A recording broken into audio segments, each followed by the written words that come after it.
Hi hello everyone welcome back to Suchitra channel. Title ನೋಡಿ ಕೆಲವರಿಗೆ ಏನು ವಿಚಾರ ಅಂತ ಅರ್ಥ ಆಗಿರ್ಬೋದು ಅಂತ ಅಂದ್ಕೊಳ್ತೀನಿ. ಡೈರೆಕ್ಟಾಗಿ ವಿಚಾರಕ್ಕೆ ಬಂದರೆ, ಕೆಲವರಿಗೆ ತಮ್ಮ ಬ್ರಾ ಸೈಜ್ ಯಾವುದು ಅಂತಲೇ ಗೊತ್ತಿರಲ್ಲ, ಮತ್ತು ಯಾವ ರೀತಿ ಮೆಜರ್ಮೆಂಟ್ ಮಾಡಬೇಕು ಅಂತಲೂ ಗೊತ್ತಿರೋದಿಲ್ಲ. ತಮ್ಮ ಕಪ್ ಸೈಜ್ ಯಾವ ರೀತಿ ಮೆಜರ್ ಮಾಡಬೇಕು ಅಂತಲೂ ಐಡಿಯಾ ಇರೋದಿಲ್ಲ, ಮತ್ತು ಯಾವ ಥರದ ಬ್ರಾ ತಗೋಬೇಕು ಅಂತಲೂ ಕೂಡ ಅವ್ರಿಗೆ ಕನ್ಫ್ಯೂಷನ್ ಇರುತ್ತೆ. ನಮ್ಮ ಸಬ್ಸ್ಕ್ರೈಬರಲ್ಲಿ 70% ಹೆಣ್ಮಕ್ಳೇ ಇರ್ತಾರೆ. ಅಂಥವ್ರಿಗೆಲ್ಲನೂ ಕೂಡ ತುಂಬ ಯೂಸ್ ಆಗುತ್ತೆ ಅಂತಲೇ ನಾನು ಈ ವಿಡಿಯೋವನ್ನು ಶೇರ್ ಮಾಡ್ತಾ ಇದ್ದೀನಿ. ಪ್ರತಿ ಹುಡುಗಿಯು ಬಳಸುವಲ್ಲಿ ಬ್ರಾ ಕೂಡ ಒಂದು. ಇದು ನಮ್ಮ ಬ್ರೆಸ್ಟ್ಗೆ ರಕ್ಷಣೆ ಮಾತ್ರವಲ್ಲದೆ, ನಮ್ಮ ಬ್ರೆಸ್ಟ್ ಏನಾದರೂ ಜೋತು ಬೀಳ್ದಂಗೆ ಅದನ್ನು ಮತ್ತು ಶೇಪ್ ಹೋಗ್ದಂಗೆ ಕಾಪಾಡುವಲ್ಲಿ ಇದು ಉಪಯೋಗ ಆಗುತ್ತೆ. ಆದರೆ ಕೆಲವ್ರಿಗೆ ಇದನ್ನು ಯಾವ ರೀತಿ ಸೆಲೆಕ್ಟ್ ಮಾಡಬೇಕು ಅಂತ ಗೊತ್ತಿರಲ್ಲ. ತುಂಬ ಜನರಿಗೆ ಇದು ಸೆಲೆಕ್ಟ್ ಮಾಡುವಲ್ಲಿ ಕನ್ಫ್ಯೂಷನ್ ಇರುತ್ತೆ, ಮತ್ತು ಬ್ರಾ ಮೆಜರ್ಮೆಂಟ್ ಮಾಡುವಲ್ಲಿ ತುಂಬ ತಪ್ಪಾಗಿ ಮೆಜರ್ ಮಾಡ್ತಿರ್ತಾರೆ. ಇನ್ನೂ ಕೆಲವರು ಎಲ್ಲ ಡ್ರೆಸ್ಗಳಿಗೂ ಒಂದೇ ಥರದ ಬ್ರಾಗಳನ್ನು ಹಾಕ್ಕೊಳ್ತಾರೆ. ಹಾಗೆ ಈ ಬ್ರಾನಲ್ಲಿ ಎಷ್ಟು ವಿಧಗಳಿವೆ, ಯಾವ ಡ್ರೆಸ್ಗೆ ಯಾವ ಬ್ರಾ ಹಾಕ್ಕೋಬೇಕು, ಹಾಗೆ ಯಾವ ಕಲರ್ ಆಯ್ಕೆ ಮಾಡಿಕೊಂಡ್ರೆ ಇಷ್ಟ ಆಗುತ್ತೆ, ಹಾಗೆ ಬ್ರಾ ವಿಷಯದಲ್ಲಿ ನಾವು ತೆಗೆದುಕೊಳ್ಳಬೇಕಾಗಿರುವ ಶ್ರದ್ಧೆ ಏನು, ಇಂಥ ಅನೇಕ ವಿಷಯಗಳನ್ನು ನಾನು ಈ ವಿಡಿಯೋದಲ್ಲಿ ಶೇರ್ ಮಾಡ್ತಿದ್ದೀನಿ. ನೀವು ಈ ವಿಡಿಯೋವನ್ನು ಕೇವಲ ಎಜುಕೇಷನಲ್ ಪರ್ಪಸ್ ಆಗಿ ಮಾತ್ರ ನೋಡಿ. ಈ ವಿಡಿಯೋ ನಮ್ಮ ಚಾನಲ್ನಲ್ಲಿರುವ ಸ್ವಲ್ಪ ಜನ ಲೇಡೀಸ್ಗಾದರೂ ಉಪಯೋಗ ಆಗುತ್ತೆ ಅಂತ ನಾನು ಶೇರ್ ಮಾಡ್ತಿದ್ದೀನಿ. ನಿಮ್ಗೇನಾದರೂ ಈ ವಿಡಿಯೋ ನೋಡೋದಕ್ಕೆ ಇಷ್ಟವಿಲ್ಲದಿದ್ದಲ್ಲಿ, ಮುಜುಗರ ಅನಿಸ್ತಿದ್ದಲ್ಲಿ ಪ್ಲೀಸ್ ಈ ವಿಡಿಯೋವನ್ನು ಇಲ್ಲೇ ಸ್ಕಿಪ್ ಮಾಡಬಹುದು. ಮತ್ತು ಯಾರಾದರೂ ಜೆಂಟ್ಸ್ ಈ ವಿಡಿಯೋ ನೋಡ್ತಿದ್ದರೆ ಪ್ಲೀಸ್ ನಿಮ್ಮ ಫ್ಯಾಮ್ಲಿಯಲ್ಲಿರುವ ಲೇಡೀಸ್ಗೆ, ನಿಮ್ಮ ಸಿಸ್ಟರ್ಸ, ತಾಯಿನ, ಬೇರೆ ಯಾರಿಗಾದರೂ ಈ ವಿಡಿಯೋವನ್ನು ಶೇರ್ ಮಾಡಿ. ಅವ್ರಿಗೂ ಕೂಡ ಈ ವಿಡಿಯೋದಿಂದ ತುಂಬಾ ಹೆಲ್ಪ್ ಆಗುತ್ತೆ ಅಂತಲೇ ಹೇಳ್ತೀನಿ. ಈ ವಿಡಿಯೋ ಸ್ಟಾರ್ಟ್ ಮಾಡೋಕ್ಕೂ ಮುಂಚೆ ಪ್ಲೀಸ್ ನನ್ನ ಚಾನಲ್ಗೆ ಸಬ್ಸ್ಕ್ರೈಬ್ ಮಾಡ್ಕೊಂಡು ನನಗೆ ಸಪೋರ್ಟ್ ಮಾಡಿ. ತುಂಬ ಜನ ಹೆಂಗಸರು ತಮ್ಮ ಬ್ರಾ ಸೈಜ್ ಹೇಗೆ ಮೆಜರ್ ಮಾಡಬೇಕು ಅಂತಲೇ ಗೊತ್ತಿರಲ್ಲ.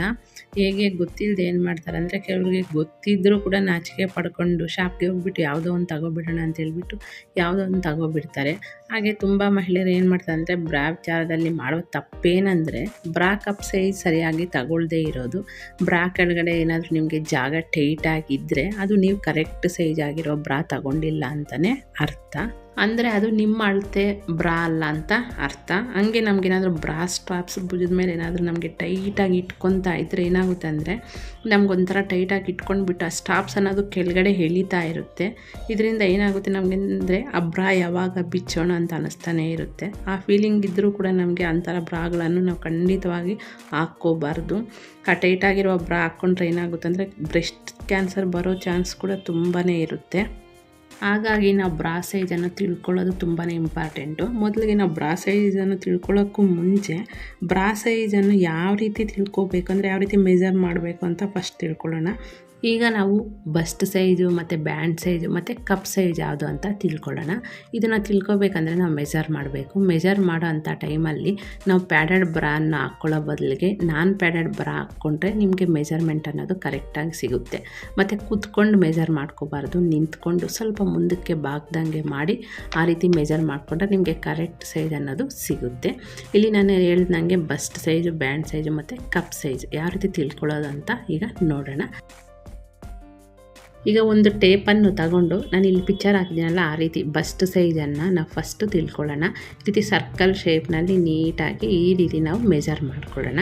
ಆಮೇಲೆ ಬ್ಯಾಂಡ್ ಸೈಜ್ ಅಂದರೆ ನಮಗೆ ಆ ಬ್ರಾ ಕೆಳಗಡೆ ನಾವು ಬ್ಯಾಂಡ್ ಸೈಜನ್ನು ಅದು ಕೂಡ ಸೇಮ್ ಅದೇ ರೀತಿಯಲ್ಲಿ ಸರ್ಕಲ್ನಲ್ಲಿ ನೀಟಾಗಿ ಮೆಜರ್ಮೆಂಟ್ ಮಾಡ್ಕೊಳ್ಳೋಣ. ನಮ್ಗೆ ಯಾವಾಗಲೂ ಬಸ್ಟ್ ಸೈಜ್ ಆ್ಯಡ್ ನಂಬರಲ್ಲಿ ಇರುತ್ತೆ, ಮತ್ತು ಬ್ಯಾಂಡ್ ಸೈಜು ಈವೆನ್ ನಂಬರಲ್ಲೇ ಇರುತ್ತೆ. ಈಗ ನೀವೇನಾದರೂ ಬಸ್ಟ್ ಸೈಜ್ ಮೆಜರ್ ಮಾಡ್ಕೊಂಡಿದ್ದೀರ ಅಂದ್ಕೊಳ್ಳಿ. ಅಂಥ ಟೈಮಲ್ಲಿ ನಿಮ್ಗೆ ಏನಾದರೂ 32.5 ಬಂತು ಅಂದ್ಕೊಂಡ್ರೆ ಅವಾಗ ಏನು ಮಾಡಬೇಕು ಅಂದರೆ, ನಿಮಗೆ ನಿಯರೆಸ್ಟ್ ಹೋಲ್ ನಂಬರ್, ಈಗ 32.5ಗೆ ನಿಯರೆಸ್ಟ್ ಹೋಲ್ ನಂಬರ್ ಯಾವುದಂದರೆ 33 ಅಂತ ತಗೋಬೇಕು. ಅದೇ ರೀತಿ ಇನ್ನೊಂದು 35.5 ಬಂದಿದೆ ಅಂದ್ಕೊಳ್ಳಿ, ನಿಯರೆಸ್ಟ್ ಹೋಲ್ ನಂಬರ್ ಯಾವುದು ಅಂದರೆ 36 ತಗೋಬೇಕು. ಈ ರೀತಿ ನಾವು ಬಸ್ಟ್ ಸೈಜನ್ನು ಮೆಜರ್ ಮಾಡ್ಕೋಬೇಕಾಗುತ್ತೆ.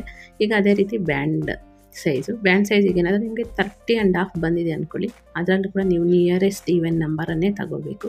30.5ಗೆ ನಿಯರೆಸ್ಟ್ ಯಾವುದು ಈವೆನ್ ನಂಬರ್ ಅಂದರೆ 32 ಆಗುತ್ತೆ, ಅದನ್ನು ತಗೋಬೇಕಾಗುತ್ತೆ. ಎಕ್ಸಾಂಪಲ್ಗೆ ನೀವೀಗ 32.5 ಬಂದಿದೆ ಅಂದ್ಕೊಳ್ಳಿ, ಆವಾಗ ನೀವು 34 ಅಂತ ನೀವು ನಿಯರೆಸ್ಟ್ ಇರೋ ಈವೆನ್ ನಂಬರೇ ತಗೋಬೇಕು. ಈಗ 36 ಬಂದರೆ 36 ಅಂತ, 33 ಬಂದರೆ 34 ಅಂತ ಅರ್ಥ ಮಾಡ್ಕೋಬೇಕಾಗುತ್ತೆ. ನಿಮ್ಗೆ ಅರ್ಥ ಆಗ್ತಿದೆ ಅಂತಲೇ ಅಂದ್ಕೊಂಡಿದ್ದೀನಿ. ಈಗ ನಾವು ಕಪ್ ಸೈಜ್ನ ಯಾವ ರೀತಿ ತಿಳ್ಕೊಬೇಕು ಅಂತ ಈಗ ನೋಡೋಣ. ಕಪ್ ಸೈಜ್ ಅಂದರೆ ಈಗ bust size minus band size equals cup size ಅಂತಲೇ ಹೇಳ್ತೀವಿ. ಈಗ ಬಸ್ಟ್ ಸೈಜ್ ಯಾವುದು ಇರುತ್ತಾ ಬ್ಯಾಂಡ್ ಸೈಜನ್ನೇ ಮೈನಸ್ ಮಾಡಿದ್ರೆ ನಮಗೆ ಅದು ಕಪ್ ಸೈಜ್ ಆನ್ಸರ್ ಅಂತಲೇ ಅರ್ಥ. ಈಗ ಈ ನಮಗೆ ಕಪ್ ಸೈಜಲ್ಲಿ ABCD ಈ ಥರ ಇರುತ್ತೆ. ಈಗ ಅದನ್ನು ಯಾವ ರೀತಿ ಮೆಜರ್ ಮಾಡ್ಕೋಬೇಕಂದ್ರೆ ಈಗ ನಮಗೆ ಬಸ್ಟ್ ಸೈಜು 33 ಬಂದಿದೆ, ಬ್ಯಾಂಡ್ ಸೈಜು 32 ಬಂದಿದೆ.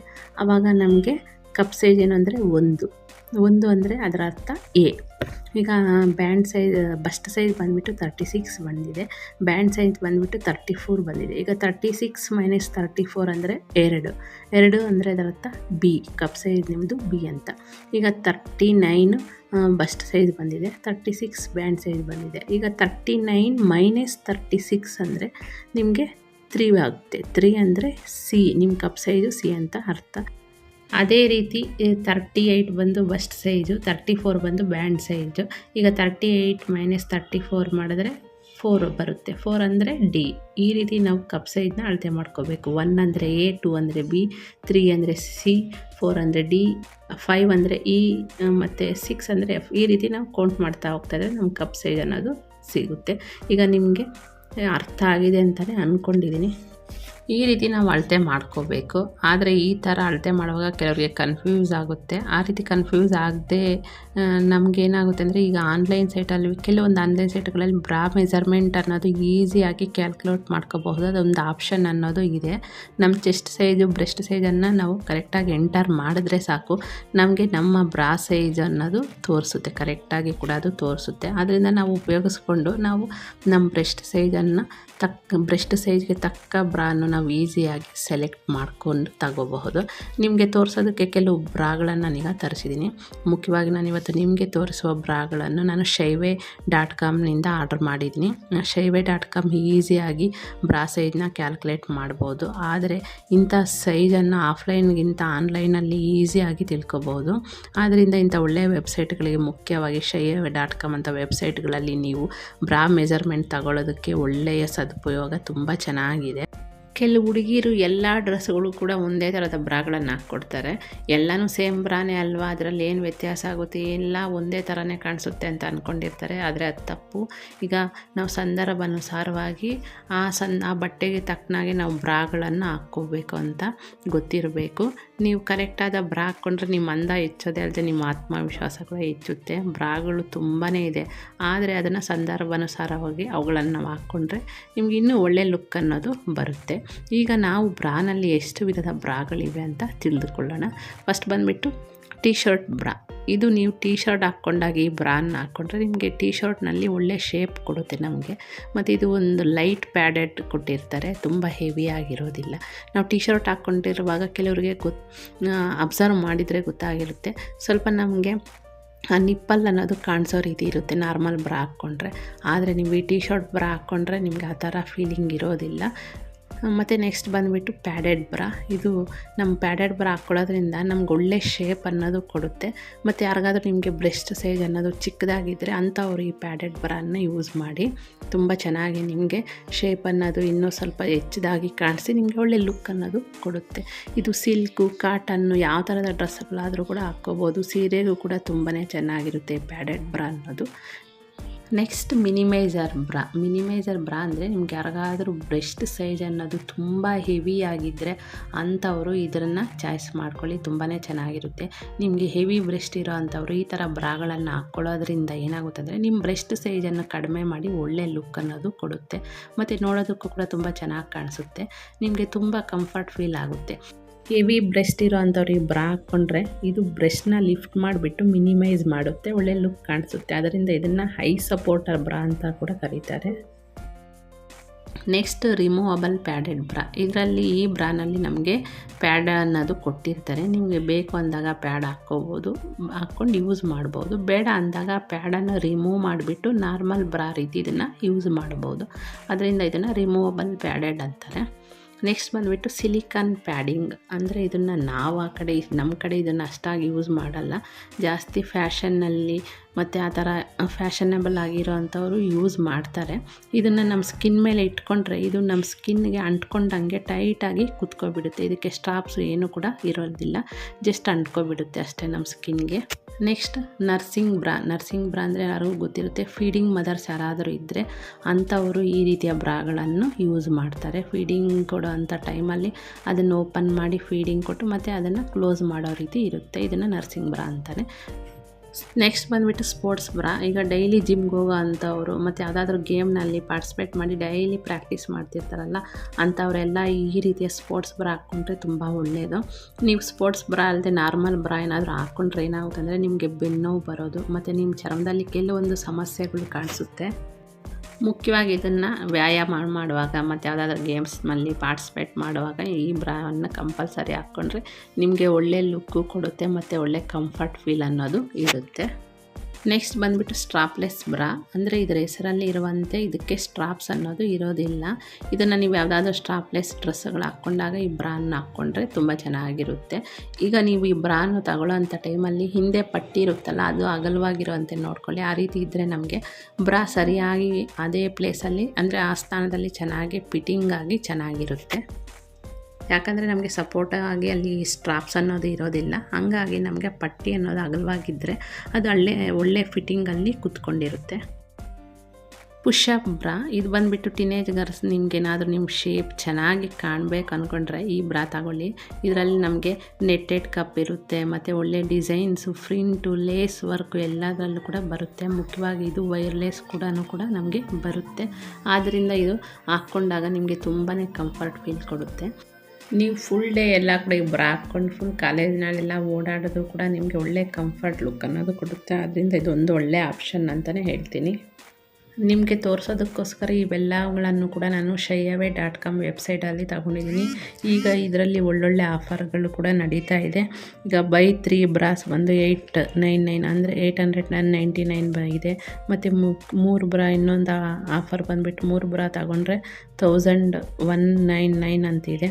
ಮತ್ತು 2 ನರ್ಸಿಂಗ್ ಬ್ರಾ ಇದ್ದರೆ 1299 ಇದೆ. 2 ಸ್ಪೋರ್ಟ್ಸ್ ಬ್ರಾ ತಗೊಂಡ್ರೆ 1049 ಇದೆ. ಮತ್ತು 3 ಪ್ಯಾಂಟೀಸ್ 599 ಇದೆ. 5 ಪ್ಯಾಂಟೀಸ್ 599 ಇದೆ. ಮತ್ತು ನೈಟ್ ವೇರ್ ಫ್ಲಾಟ್ ನಮಗೆ 20% ಆಫರ್ ಅನ್ನೋದು ಕೊಡ್ತಾ ಇದ್ದಾರೆ. ಈ ರೀತಿ ಪ್ರತಿ ಮಂತ್ ಕೂಡ ಇವ್ರ ಹತ್ರ ಒಳ್ಳೊಳ್ಳೆ ಆಫರ್ಗಳು ಸಿಗ್ತಾ ಇರುತ್ತೆ. ಒಮ್ಮೆ ಆ ವೆಬ್ಸೈಟ್ಗೆ ಹೋಗಿ ಓಪನ್ ಮಾಡಿ ನಿಮ್ಗೆ ಬೇಕಾಗಿರೋವೆಲ್ಲನೂ ಕೂಡ ಸಿಗುತ್ತೆ. ಇವ್ರ ಹತ್ರ ಬ್ರಾಸ್ 199ಗೆ ಕೂಡ ನಮಗೆ ಸ್ಟಾರ್ಟಿಂಗ್ ಪ್ರೈಸು ಸಿಗುತ್ತೆ. ತುಂಬ ಒಳ್ಳೆ ಆಫರ್ಗಳು ಮತ್ತು ಇವ್ರ ಹತ್ರ ಒಳ್ಳೆ ಕ್ಲಾತ್ ಅನ್ನೋದು ಸಿಗುತ್ತೆ. 1500 ವರ್ತ್ ಪ್ರಾಡಕ್ಟ್ ತಗೊಂಡ್ರೆ ನಿಮಗೆ 2 ಪ್ಯಾಂಟೀಸ್ ಕೂಡ ಇವರು ಫ್ರೀಯಾಗಿ ಸಿಗುತ್ತೆ, ಅಂದರೆ ಕೊಡ್ತಾರೆ. ಮತ್ತು ಇವ್ರ ಹತ್ರ COD ಕೂಡ ಅವೈಲಬಲ್ ಇರುತ್ತೆ. ಮತ್ತು 15 ಡೇಸ್ವರೆಗೂ ಎಕ್ಸ್ಚೇಂಜ್ ಅನ್ನೋದು ಇರುತ್ತೆ. ಆದ್ದರಿಂದ ಯಾವುದೇ ನಮಗೆ ಪ್ರಾಬ್ಲಮ್ ಅನ್ನೋದು ಇರೋದಿಲ್ಲ. ನಿಮ್ಗೆ ಇಷ್ಟ ಇಲ್ದಿದ್ದಲ್ಲಿ ಎಕ್ಸ್ಚೇಂಜ್ ಮಾಡ್ಕೋಬಹುದು. ನಾವು ಬ್ರಾ ತಗೊಳ್ಳುವಾಗ ಮುಖ್ಯವಾಗಿ ಗಮನದಲ್ಲಿ ಇಟ್ಕೋಬೇಕಾಗಿರೋದು ಏನಂದರೆ ಅದು ಫ್ಯಾಬ್ರಿಕ್ಕು, ಕಾಟನ್ ಫ್ಯಾಬ್ರಿಕ್ ಅಂತ ಇನ್ನರ್ ವೇರ್ಸ್ನೇ ಸೆಲೆಕ್ಟ್ ಮಾಡ್ಕೋಬೇಕಾಗುತ್ತೆ. ಮತ್ತು ಇನ್ನೊಂದೇನೆಂದರೆ ಕೆಲವರು ಹೆವಿ ಬ್ರೆಸ್ಟ್ ಇರೋ ಅಂಥವರು ಪ್ಯಾಡೆಡ್ ಬ್ರಾನ್ನ ಚಾಯ್ಸ್ ಮಾಡ್ತಾರೆ. ಆ ಥರ ಮಾಡಬಾರ್ದು. ಮತ್ತು ಇನ್ನೂ ಕೆಲವ್ರು ಏನು ಮಾಡ್ತಾರೆ ಅಂದರೆ ಟೈಟಾಗಿರುವ ಬ್ರಾಗಳನ್ನ ಸೆಲೆಕ್ಟ್ ಮಾಡ್ತಾರೆ. ಅಂದರೆ ನಾವು ಟೈಟಾಗಿರೋ ಬ್ರಾ ಹಾಕ್ಕೊಂಡ್ರೆ ನಮಗೆ ಚೆಸ್ಟ್ ಇನ್ನೂ ಟೈಟಾಗಿ ಅನಿಸಿ ನಮ್ಮ ಮುಂಗೆ ಒಳ್ಳೆ ಶೇಪ್ ಕೊಡುತ್ತೆ ಅಂತ ಅವರು ತಪ್ಪು ಕಲ್ಪನೆ ಮಾಡ್ಕೊಂಡಿರ್ತಾರೆ. ಇವೆರಡೂ ಕೂಡ ತಪ್ಪು. ತುಂಬ ದಿನಗಳು ಈ ರೀತಿ ಟೈಟ್ ಆಗಿರುವ ಬ್ರಾಗಳನ್ನು ಹಾಕ್ಕೊತಾ ಹೋಗ್ತಾ ಇದ್ದರೆ ಏನಾಗುತ್ತೆ ಅಂದರೆ ನಿಮಗೆ ಆ ಪ್ಲೇಸಲ್ಲಿ ಇಚ್ಚಿಂಗು ನೋವು ಕಾಣಿಸುತ್ತೆ. ಆದ್ದರಿಂದ ನಾವು ಯಾವಾಗಲೂ ಕೂಡ ಕಾಟನ್ ಫ್ಯಾಬ್ರಿಕ್ಕು, ಲೈಕಾ ಈ ರೀತಿ ಒಳ್ಳೆ ಫ್ಯಾಬ್ರಿಕ್ನೇ ನಾವು ಸೆಲೆಕ್ಟ್ ಮಾಡ್ಕೋಬೇಕು. ನಾನು ಇವರ ವೆಬ್ಸೈಟಿಂದ ನಾನೀಗ ಸಮ್ಮರ್ ಆಗಿರೋದ್ರಿಂದ ಡೈಲಿ ವೇರ್ಗೆ ಅಂತಲೇ ಎವ್ರಿಡೇ ಬ್ರಾಸ್ ತೊಗೊಂಡಿದ್ದೀನಿ. ಇದರ ಫ್ಯಾಬ್ರಿಕ್ಕು ಕಾಟನ್ನು ಮತ್ತು ಇದು ನಾನ್ ಪ್ಯಾಡೆಡ್ ಆಗಿರುತ್ತೆ. ಹಂಗಾಗಿ ಕಾಟನ್ ಈ ಸಮ್ಮರ್ ಟೈಮಲ್ಲಿ ತುಂಬಾ ಚೆನ್ನಾಗಿರುತ್ತೆ. ಹಾಗೆ ಇದ್ರ ಜೊತೆಗೆ ನಾನು ಲೇಸ್ ಪ್ರಿಂಟ್ ಇರುವಂತಹ ಡಿಸೈನ್ ಆಗಿರುವ ಬ್ರಾ ಮತ್ತು ಪುಷಪ್ ಬ್ರಾ ಈ ರೀತಿ ಎಲ್ಲನೂ ತೊಗೊಂಡಿದ್ದೀನಿ. ನಾವು ಯಾವಾಗಲೇ ಆಗಲಿ ಯಾವುದೇ ಇನ್ನರ್ ವೇರ್ಸ್ ತೊಗೊಂಡಾಗ ಅದ್ರ ಫ್ಯಾಬ್ರಿಕ್ಕು ಮತ್ತು ಕಲರ್ ಅನ್ನೋದು ತುಂಬಾ ಇಂಪಾರ್ಟೆಂಟ್ ಆಗುತ್ತೆ. ಅದನ್ನು ನೋಡಿ ತಗೋಬೇಕಾಗುತ್ತೆ. ನಮಗೆ ಇನ್ನರ್ ವೇರ್ಸ್ ತುಂಬ ಒಳ್ಳೆ ಚೆನ್ನಾಗಿರೋ ಆಫರ್ಸ್ನಲ್ಲಿ ಸಿಗುತ್ತೆ. ಕೆಲವರಿಗೆ ಶಾಪ್ಗಳಲ್ಲಿ ಹೋಗಿ ಅಂದರೆ ಆಫ್ಲೈನಲ್ಲಿ ತಗೋಬೇಕಂದ್ರೆ ಸ್ವಲ್ಪ ಶೈಯಾಗಿ ಫೀಲ್ ಮಾಡ್ತಾರೆ. ಅಂಥವ್ರು ಶೈಯಾಗಿ ಫೀಲ್ ಆಗೋ ಅಂಥವ್ರು shayaway.com ವೆಬ್ಸೈಟ್ನಲ್ಲಿ ಖಂಡಿತವಾಗಿ ಒಂದು ಸಲ ಟ್ರೈ ಮಾಡಿ. ಇದರಲ್ಲಿ ನಮಗೆ ಪ್ರೊಫೆಷ್ನಲ್ ಬ್ರಾಗಳು ಸಿಗುತ್ತೆ ಮತ್ತು ಎಲ್ಲ ಸೈಜ್ನಲ್ಲೂ ಕೂಡ ಸಿಗುತ್ತೆ. ನಾನು ಡಿಸ್ಕ್ರಿಪ್ಷನ್ ಬಾಕ್ಸ್ನಲ್ಲಿ ಶಯ್ಯಾವೆ ಆ್ಯಪ್ನ ಲಿಂಕ್ ಕೊಟ್ಟಿರ್ತೀನಿ. ನಿಮ್ಗೆ ಯಾರಿಗಾದ್ರೂ ಪರ್ಚೇಸ್ ಮಾಡಬೇಕು ಅಂತಿದ್ದರೆ ಅಲ್ಲಿ ಆ ಲಿಂಕ್ ಮೇಲೆ ಕ್ಲಿಕ್ ಮಾಡಿ ಆ ವೆಬ್ಸೈಟ್ಗೆ ಹೋಗ್ಬಿಟ್ಟು ನಿಮ್ಗೆ ಬೇಕಾಗಿರೋ ಬ್ರಾಗಳನ್ನ ಇನ್ನರ್ ವೇರ್ಸ್ನ ನೀವು ಪರ್ಚೇಸ್ ಮಾಡಬಹುದು. ಒಳ್ಳೊಳ್ಳೆ ಆಫರ್ಸ್ ಇರುತ್ತೆ. ಪ್ರತಿ ಮಂತ್ ಕೂಡ ಆಫರ್ಗಳು ಚೇಂಜ್ ಆಗ್ತಾನೇ ಇರುತ್ತೆ. ಹಾಗೆ ಫೈನಲ್ಲಾಗಿ ಬ್ರಾ ವಿಷಯದಲ್ಲಿ ಇನ್ನೂ ಒಂದು ಇಂಪಾರ್ಟೆಂಟ್ ಅನ್ನೋದು ಇದೆ. ಅದೇನೆಂದರೆ ಕಲರ್ಸು. ನಾವು ಈ ವಿಷಯದಲ್ಲಿ ಕೂಡ ಕೆಲವೊಂದು ಕೇರ್ ಅನ್ನೋದು ತಗೋಬೇಕಾಗುತ್ತೆ. ನಮ್ಮ ವಾರ್ಡ್ರೋಬ್ನಲ್ಲಿ ಯಾವಾಗಲೂ ಕೂಡ ಬಿಳಿ, ಕೆಂಪು, ಕಪ್ಪು ಮತ್ತು ಗೋಧಿ ಬಣ್ಣ ಇರುವಂತೆ ನೋಡ್ಕೋಬೇಕಾಗುತ್ತೆ. ಯಾಕಂದರೆ ಇದೆಲ್ಲ ಡ್ರೆಸ್ಗಳು ಕೂಡ ತುಂಬ ಚೆನ್ನಾಗಿ ಸೂಟ್ ಆಗುತ್ತೆ. ಹಾಗೂ ಮತ್ತು ನೀವು ಸಾಧ್ಯವಾದಷ್ಟು ಕೂಡ ನೀವೆಲ್ಲ ಡ್ರೆಸ್ಗಳಿಗೆ ಜಾಸ್ತಿ ಬ್ರೈಟ್ ಕಲರ್ ಆಗಲಿ, ಮುಖ್ಯವಾಗಿ ನ್ಯೂಡ್ ಕಲರ್ಸ್ ಬರುತ್ತಲ್ಲ ಅಂಥ ಬ್ರಾಗಳನ್ನು ನಿಮ್ಮ ವಾರ್ಡ್ರೋಬ್ನಲ್ಲಿ ಕಲರ್ಸ್ ಇರುವಂತೆ ನೋಡ್ಕೊಳ್ಳಿ. ಹಾಗೆ ಇವ್ರ ವೆಬ್ಸೈಟಲ್ಲಿ ನಿಮಗೆ ನಾನ್ ಪ್ಯಾಡೆಡ್ ಬ್ರಾ, ಎವರ್ಡೇ ಬ್ರಾ, ಲೇಸ್ ಬ್ರಾ ಮತ್ತು ಐ ಸಪೋರ್ಟೆಡ್ ಬ್ರಾ ಈ ಥರ ಎಲ್ಲ ಥರದ ಬ್ರಾ ಕೂಡ ಸಿಗುತ್ತೆ. ನಿಮಗೆ ಈ ವಿಡಿಯೋ ಸ್ವಲ್ಪನಾದರೂ ಯೂಸ್ ಆಗಿದೆ ಅಂತ ಅನಿಸಿದಲ್ಲಿ ಪ್ಲೀಸ್ ಈ ವಿಡಿಯೋಗೆ ಒಂದು ಲೈಕ್ ಮಾಡಿ. ಹಾಗೆ ನಿಮ್ಮ ಮನೆಯಲ್ಲಿರುವ ಮಹಿಳೆಯರಿಗೆ ಪ್ಲೀಸ್ ಈ ವಿಡಿಯೋವನ್ನು ಶೇರ್ ಮಾಡಿ. ಹಾಗೆ ಹೊಸದಾಗಿ ನನ್ನ ಚಾನಲ್ಗೆ ವಿಸಿಟ್ ಮಾಡಿ ವಿಡಿಯೋ ನೋಡ್ತಿರೋರು ಪ್ಲೀಸ್ ನನ್ನ ಚಾನಲ್ಗೆ ಸಬ್ಸ್ಕ್ರೈಬ್ ಮಾಡ್ಕೊಂಡು ನನಗೆ ಸಪೋರ್ಟ್ ಮಾಡಿ. ಧನ್ಯವಾದಗಳು. Thanks for watching.